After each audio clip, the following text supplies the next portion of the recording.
Choices and Decision Unit, The Road Not Taken by Robert Frost, and The Choice by Dorothy Parker.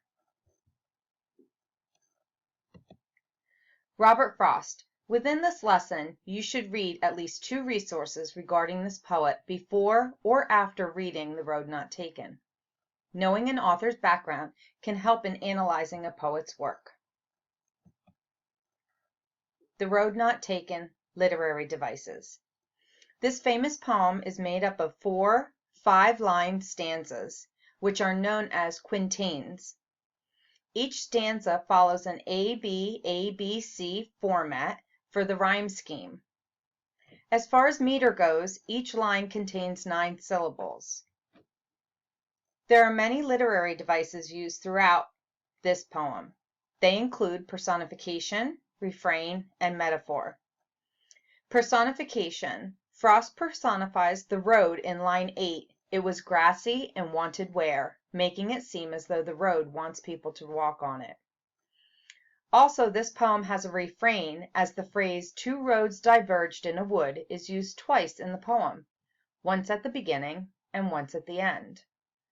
Finally, the poem itself is a metaphor. The diverging roads are meant to represent a choice. Each road represents a possible course of action.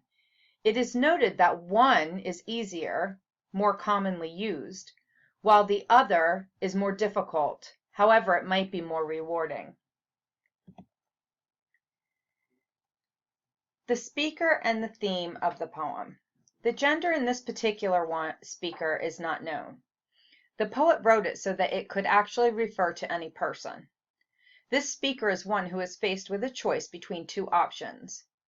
One is a common choice, while the other is a less popular option. The speaker chooses the harder or less popular option in the end. For this poem, though, the theme can be taken one of 2 ways. First, many analysts seem to assume that the less popular choice was a good choice, because the speaker has been rewarded. The idea that the choice is a life lesson and the popular way is not always the best. However, it can also be viewed as the harder road made things more difficult. Almost like saying that one should learn from others' travels, go the way others have gone, because one can make things more difficult than it has to be. The outcome of the choice is ultimately undetermined. Look back at stanza 4. The speaker states, "I shall be telling this with a sigh." Is this a sigh of nostalgia or a sigh of regret? Additionally, in the same stanza, he says, "That has made all the difference." Was the difference for the better, or was it for the worst? It is not totally clear. Now on to Dorothy Parker. This photo is of a young Dorothy Parker. And within this lesson, you should read at least 2 resources regarding her before or after reading her piece, The Choice. Knowing an author's background can help in analyzing a poet's work.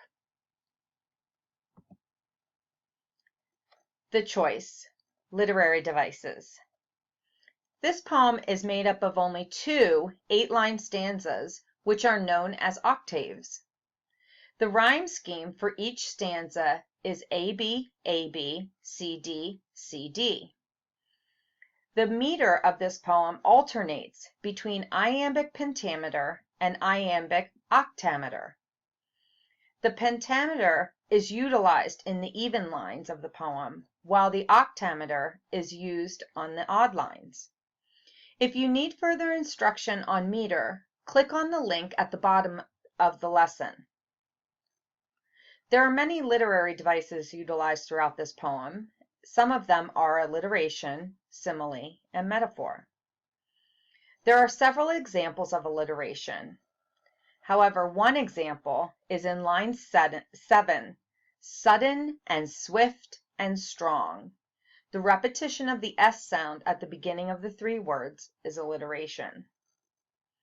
Additionally, a simile is evident in line 12.